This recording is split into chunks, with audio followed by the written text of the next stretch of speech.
Bonjour Jean-Baptiste Sau, bienvenue. Bonjour Thomas Hugues, merci. Vous êtes donc le directeur des opérations pour l'Europe du Sud chez SourceMap. On va présenter SourceMap. Votre métier, c'est de cartographier logistique et matières premières. Expliquez-moi, expliquez-nous. Absolument. SourceMap est une entreprise qui a été créée il y a 10 ans, d'ailleurs par un franco-italien, Leonardo Bonanni, à l'époque au MIT. Et c'est une entreprise qui fait essentiellement deux choses. Elle permet aux entreprises d'identifier l'ensemble des fournisseurs qui se trouvent tout au long de leur chaîne de valeur, c'est-à-dire jusqu'au champ, jusqu'à la mine. Et une fois que cet exercice a été fait, de pouvoir tracer soit les composants, soit les matières premières qu'elles vont utiliser pour produire les marchandises qu'elles vont vendre. Créé au MIT, ça veut dire qu'il y a eu une phase de recherche et développement importante avant d'arriver au modèle économique, et on va en reparler après, à l'état de croissance et de développement de l'entreprise aujourd'hui. Absolument. Il y a 10 ans, personne ne s'intéressait aux chaînes de valeur. Oui. Personne n'était prêt, si vous voulez, à financer ce genre de recherche. C'est donc le MIT qui, à l'époque, a dit « nous, ça nous intéresse ». Au moment où il y a eu Fukushima, à l'époque, en fait, personne ne s'est rendu compte, mais il y avait dans l'automobile un seul producteur qui, au Japon, faisait un composant qui permettait à tous les moteurs de pouvoir démarrer. Le jour où il y a eu Fukushima, ce producteur n'a pas pu faire son composant et l'ensemble de l'industrie automobile a été arrêté. Et c'est à ce moment-là qu'on a commencé à se dire, mais qu'est-ce que c'est qu'une chaîne de valeur ? Qu'est-ce qui peut faire qu'une chaîne de valeur soit bloquée ? Et alors, moi j'ai appris un chiffre très étonnant en préparant l'émission, c'est le nombre de fournisseurs en moyenne de vos clients. Ouais. Ça se chiffre en milliers, et encore je suis modeste. Et une dizaine de milliers. Ouais. Effectivement, alors ça va dépendre du secteur. Bien sûr. Parce que le secteur de l'agriculture n'est pas le même que celui du textile, n'est pas celui de l'automobile. Mais en général, une entreprise, elle connaît ses fournisseurs de rang 1. Ouais. Parfois ceux de rang 2. Mais en fait, elle n'a généralement aucune vue sur la profondeur de sa chaîne de valeur. Ouais. Et effectivement, on peut découvrir jusqu'à 10 000 fournisseurs pour un produit, pour une entreprise. Ouais, avec évidemment des questions de conformité, de compliance. On va en parler ensemble. C'est quoi SourceMap aujourd'hui? Vous en êtes tout de votre développement? C'est une entreprise qui a donc 12 ans. Il y a une centaine de personnes qui y travaillent, 2 tiers aux États-Unis. Depuis 1 an et demi, nous sommes basés en Europe, à Paris.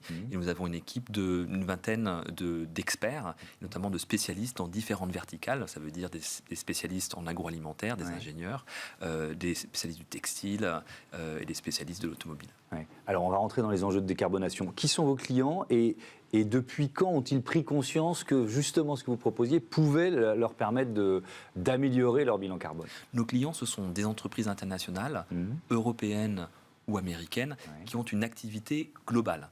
Donc des gens qui ne vont pas seulement opérer dans leur pays ou dans leur région, mais à l'international. On parle de grands groupes. Historiquement, on a travaillé avec Mars, avec Ferrero, pour justement, en agroalimentaire, aller cartographier l'ensemble des fermes qui se trouvent dans leur chaîne de valeur, par exemple pour le cacao, pour les noisettes. On fait la même chose dans le textile, avec des grands groupes de luxe, avec des marques internationales, par exemple, de marques premium.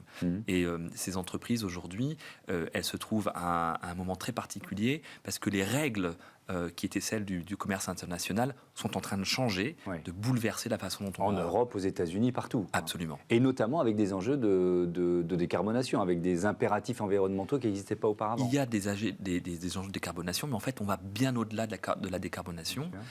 Aujourd'hui, on regarde l'impact total que peut avoir une entreprise, notamment d'un point de vue environnemental, mais aussi d'un point de vue social. Bien sûr. Et en fait, SourceMap va permettre aux entreprises d'identifier l'ensemble des intervenants de la supply chain.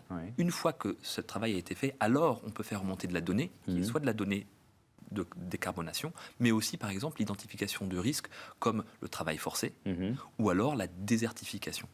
Ça répond aussi à un enjeu de transparence, à une demande des clients de vos clients, des consommateurs finaux. Vous avez tout à fait raison. Pendant très longtemps, si vous voulez, les gens ont fait confiance aux entreprises sur la base de leurs déclarations. Il y avait des labels, il y avait ce qu'on appelle des green claims. Et aujourd'hui, on se rend compte que tout ça est en train de tomber un petit peu en miettes parce qu'on ne fait plus confiance à ce système. Et donc aujourd'hui, la réglementation va demander aux entreprises d'aller chercher des données et de donner des preuves de ce qu'elles avancent dans leur communication auprès des consommateurs ou auprès du régulateur. Alors on va entrer dans le détail de ce que vous proposez, en s'appuyant d'abord sur ce qui se passe en Europe et ensuite aux États-Unis. La réglementation européenne, le Green Deal, vous publiez un e-book pour accompagner les entreprises. Exactement. Pourquoi cette démarche et qu'est-ce qui est en train de changer? Alors, tout change.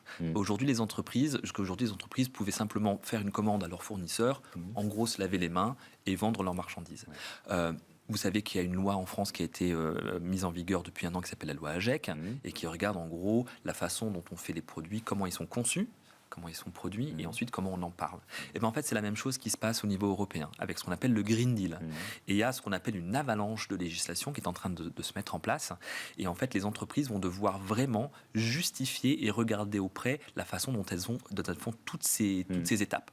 Oui.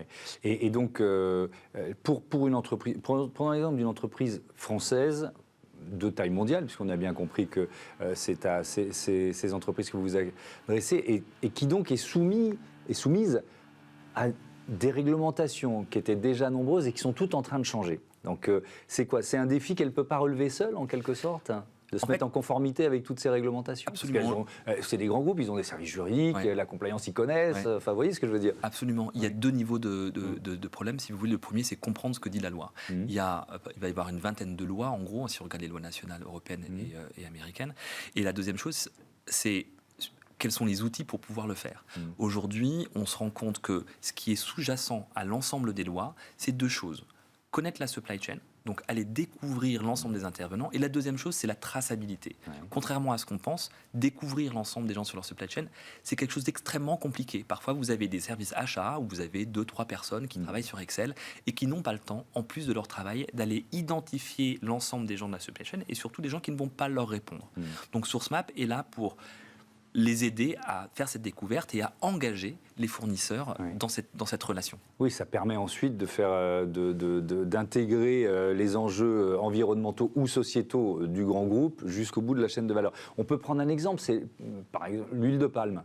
Pour une entreprise qui essaye d'éradiquer l'huile de palme, ça peut être très compliqué d'aller tout au bout d'un fournisseur brésilien, par exemple. Exactement, et vous mettez le doigt vraiment sur un sujet important qui est la façon dont, si vous voulez, la collecte, par exemple, de l'huile de palme, mais on pourrait parler du coton, du cacao, se fait dans la chaîne de valeur. En fait, souvent, la matière première, elle est mixée, c'est-à-dire que vous avez des fournisseurs qui se trouvent sur une région spécifique, par exemple en Amérique du Sud, et l'ensemble de la marchandise, elle va être en fait mélangée.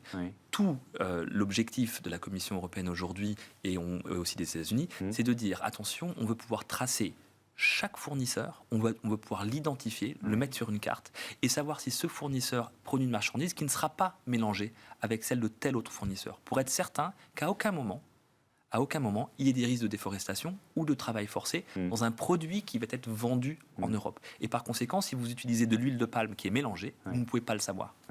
Mais alors, comment ça marchait avant un système de cartographie comme le vôtre? Alors avant, il n'y avait pas de système de cartographie. Vous rentrez en contact avec votre fournisseur d'huile de palme, qui était généralement un grossiste, peut-être européen, peut-être même brésilien. Je dis le brésilien, mais ça peut être n'importe quel pays. Bien sûr. Et vous ne lui posiez pas la question de savoir effectivement d'où venait cette huile, et surtout, vous ne lui posiez pas la question de savoir s'il était au courant de l'impact que cette collecte avait. Et alors, je reviens à la base, j'aurais pu commencer par là. Ces informations, comment vous les récupérez, en fait? Alors, on les récupère parce que d'abord, on crée, si vous voulez, au sein d'une chaîne de valeur, une sorte de social network qui permet à l'ensemble des acteurs de la chaîne de valeur de se connecter à la plateforme. Donc chacun va être identifié sur la plateforme et à chaque moment de la transaction, par exemple, d'une tonne de coton ou de cacao, on va rentrer les informations qui sont spécifiques à ce lot. Donc on va dire tel lot vendu à tel moment à telle personne et donc ce sera en entrant et en sortant et vous allez pouvoir faire des connexions jusqu'à votre produit final. Et ça, par exemple, on appelle ça la chain of custody.